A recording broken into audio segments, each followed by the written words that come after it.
Arrest or Kill Idi Amin, Operation MAFUTA MINGI. Part 1, Prelude to Fire, A Nation in Chains.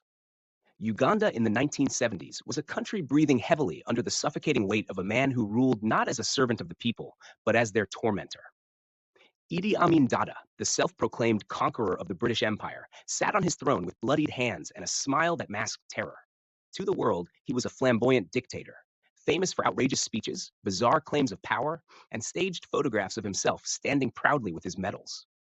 But to his own people, he was something far darker, a shadow that stalked their homes, a curse whispered in hushed tones, and a name that brought fear to every heartbeat. From 1971, when he seized power from Milton Obote in a military coup, until his fall in 1979, Amin's regime became synonymous with violence. Nearly 300,000 Ugandans, fathers, mothers, teachers, priests, soldiers, were murdered under his watch. The disappearances were endless. The State Research Bureau, SRB, Amin's dreaded intelligence agency, ensured that suspicion alone was enough to guarantee death. Mass graves became the punctuation marks of his speeches. For ordinary Ugandans, life meant silence. Bread was scarce, oil rarer still, and hope seemed like a stranger who had left long ago. In the streets of Kampala, children learned early that the safest way to survive was not to speak, not to question, and never to trust. Yet even under the iron boot of terror, a spark began to flicker in the hearts of men and women who believed that Uganda deserved more. That flicker would one day be called Operation MAFUTA MINGI. The nickname of greed, the conspiracy that sought to arrest or kill Idi Amin, grew out of the very hunger and desperation he had created. Ugandans had started to call Amin and his inner circle MAFUTA MINGI, Swahili for much cooking oil. It was a bitter nickname, born in the markets and whispered in homes. Cooking oil had become rare, a luxury beyond the reach of ordinary families, yet Amin and his loyalists lived as though rivers of oil flowed only for them. They gorged on stolen wealth, wore imported clothes, and rode in convoys of Mercedes-Benzes, while their people queued endlessly for basic goods. The nickname cut deep. It captured everything wrong with his rule: greed, corruption, and the obscene contrast between rulers and the ruled. But more than that, it became a code, a rallying cry for those who believed that Amin's days must end. Why they rose. The men and women who would later form the Uganda Liberation Movement, ULM, were not foreign invaders, nor mercenaries seeking wealth. They were Amin's own soldiers, airmen, and citizens who had seen too much blood. They were insiders, men trained to fight for their country, but now convinced that the greatest enemy of Uganda lived not beyond her borders, but in the presidential state house at Entebbe. Among them was Major Patrick Kamumwe, second in command of the elite Malir Battalion. A soldier by profession, Patrick was no stranger to battle, but he carried a deeper wound: the knowledge that his uniform had been turned into a tool of oppression.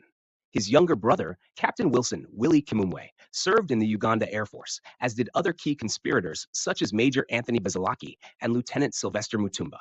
They were young, ambitious officers, bound not just by blood or profession, but by conscience. The murder of Archbishop Janani Luwum in February 1977 became the breaking point. Luwum, a gentle and courageous Christian leader, had dared to criticize Amin's regime. For that, he was arrested, humiliated, and killed, his death staged as a car accident. No Ugandan with a beating heart believed the official story. It was murder, plain and simple. For the Kamumwe brothers and their comrades, Luwum's death was the final insult, the final tear in the fabric of Uganda's soul. They decided that waiting was no longer an option. If Amin could silence the archbishop, he could silence anyone.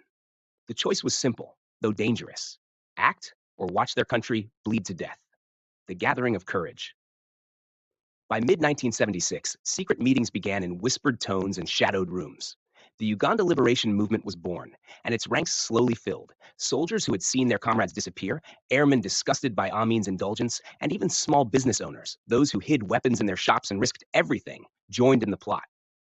The ULM was not merely a group of rebels. It was a coalition of courage. They dreamed not just of Amin's fall, but of a Uganda reborn into democracy, law, and dignity. For them, the coup was not just about one man. It was about ending an era of fear and returning the country to the people. By the time preparations were complete, the ULM had secretly enlisted about 500 members. They had infiltrated a dozen army units, stolen and smuggled over 800 guns, and secured informants even inside the SRB. Their code word was the name of a saint, Kizito, one of the Ugandan martyrs, whose faith and sacrifice inspired their mission. Plans written in blood. The plan was daring, almost audacious. On the 18th of June 1977, Idi Amin was expected at State House, Entebbe, for a cabinet meeting. The ULM's first strike would come from the skies. Planes flown by sympathetic pilots would bomb the State House, killing Amin instantly. Then, ground forces, armed with rifles, grenades, and mortars, would storm Entebbe and mop up any survivors. It was an all-or-nothing plan. If Amin died, Uganda might finally breathe again. If he survived, every conspirator risked execution. Yet for men like Patrick and Wilson Kimumwe, there was no turning back. They had already committed the greatest sin in Amin's Uganda: betrayal. The noose was already waiting. Their only chance was to succeed. The shadow of betrayal. But tyranny breeds suspicion, and suspicion is the twin of betrayal. As the hours counted down to the coup, whispers of their plan began to leak. Some later accused Andrew Mukuza, a Uganda Air Force pilot approached by the conspirators, of reporting them to the SRB. Others believed one of the ULM's own betrayed the cause, selling his comrades for survival. Whatever the truth, Amin was warned. On the morning of 18th of June, the dictator wore a bulletproof vest, surrounded himself with loyal guards, and changed his plans. Instead of being caught in the trap at Entebbe, he prepared to fight his way out. The hunters were about to discover that their prey had teeth. The rising storm. At 4 a.m., as the coup began, weapons were smuggled into Entebbe and hidden in the forests.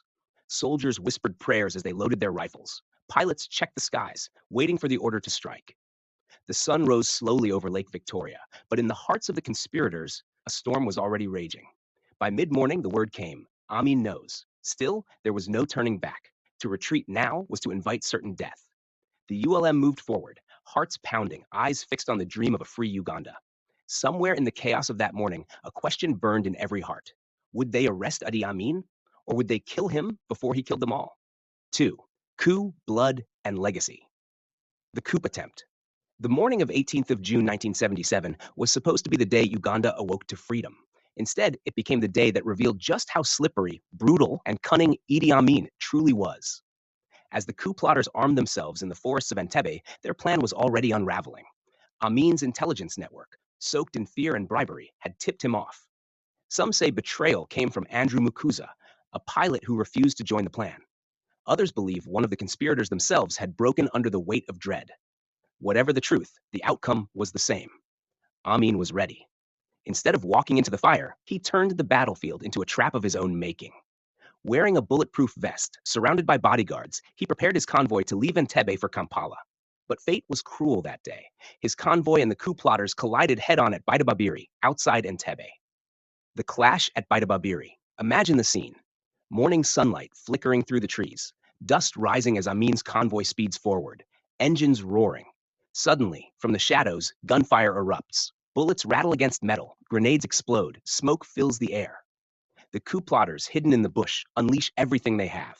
They fire wildly at the line of black presidential cars, praying that one bullet, one grenade, one spark will end the nightmare of Uganda. Glass shatters, tires burst, screams echo through the dust. But the president survives. Some say it was his vest, others say it was sheer luck. Windows of his car were shattered, and shards of glass cut his skin, leaving him lightly wounded. But not dead, not captured, still breathing. And with Amin, survival was never passive. His guards leapt into action, counterattacking with ferocity. The coup plotters, outnumbered and outgunned in that moment, retreated into the forest. The chance to strike a fatal blow was gone.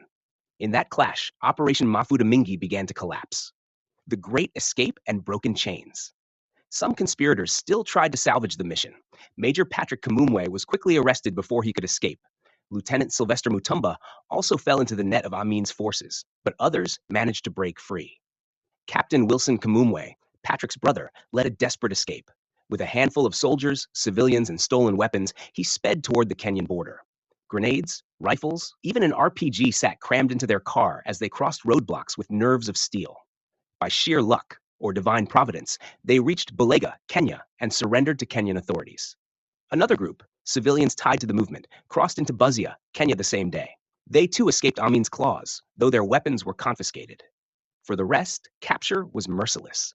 Major Bazalaki slipped into exile, but many others disappeared into the black hole of the State Research Bureau prisons, where torture and death awaited. The coup was broken, Amin was wounded but alive, and for Uganda, the nightmare was about to deepen. The aftermath. Blood on the streets. Dictators survive not through mercy, but through fear. Amin responded to Operation MAFUTA MINGI with a storm of violence that swept across Uganda like a curse. The coup attempt had been led largely by Baganda and Basoga soldiers, so Amin turned his fury on their people. Entire communities were rounded up. Hundreds, perhaps thousands, were arrested without charge, tortured, or executed. Families disappeared in the night. Villages were broken by soldiers kicking in doors, dragging fathers away while children screamed. At Baita Babiri, where the clash had occurred, homes were raided, civilians beaten, and innocents accused of aiding the plotters. Blood became a language, and the message was clear: never rise against Amin. The Clock Tower executions. On the 9th of September 1977, Kampala was forced to watch a gruesome theater of power. At the city's clock tower, 12 men accused of being part of Operation MAFUTA MINGI were tied to stakes and publicly shot. Their names are etched in history as martyrs of courage. They had stood against a tyrant, and now their blood watered the streets of the capital. The trial that condemned them was a military farce, led by Juma Budabika, one of Amin's most ruthless men. International leaders like President William Tolbert of Liberia and President Omar Bongo of Gabon begged Amin for mercy. He ignored them. The shots rang out. Crowds were forced to watch. Children saw their fathers executed. Neighbors saw their friends fall. Uganda wept silently that day, for in the land of Mafuta Mingi, even mercy had been executed. The prison break. Yet even in darkness, resistance refused to die. On the 23rd of September 1977, just weeks after the executions, 7 prisoners, including Patrick Kimumwe and Sylvester Mutumba, escaped from the SRB's dreaded prison at Nakasero. Their jailbreak humiliated Amin, who had planned to execute them publicly after extracting forced confessions. Their escape was daring. With cunning and courage, they slipped past guards, crossed into Kenya, and lived to tell their story. Later, in exile, Patrick and Mutumba wrote Inside Amin's Army, a haunting memoir of betrayal, fear, and defiance. Amin, furious, purged his own ranks, firing SRB Director Francis Idabuka and replacing him with the ruthless Farouk Minawa. More arrests, more disappearances, more graves followed. Legacy of Operation MAFUTA MINGI. Operation MAFUTA MINGI failed in its immediate mission. Amin survived. But history remembers it not as a failure, but as a testament to courage in the face of absolute terror. The conspirators proved that even within Amin's army, even among those trained to obey him, there were hearts unwilling to bow forever. They proved that the thirst for justice can never be extinguished, not by fear, not by blood, not even by death. And in the long march of history, their actions weakened Amin. They exposed cracks in his empire of fear. They inspired others. 2 years later, in 1979, Amin was finally overthrown during the Uganda-Tanzania War, his regime collapsing like a rotten tree. Many who survived Operation MAFUTA MINGI went on to join other rebel movements, including the Save Uganda movement and Yoweri Museveni's Front for National Salvation, FRONASA. Some fought bravely until they too fell. Patrick's brother Wilson drowned in Lake Victoria during the war against Amin, but their sacrifices were not in vain. Uganda eventually rose again, not perfect, not unscarred, but alive. And for that, the name MAFUTA MINGI remains not just a reminder of greed, but a symbol of resistance. Notes 1. The name MAFUTA MINGI was both an insult and a symbol. In a nation starving, the phrase meant more than cooking oil.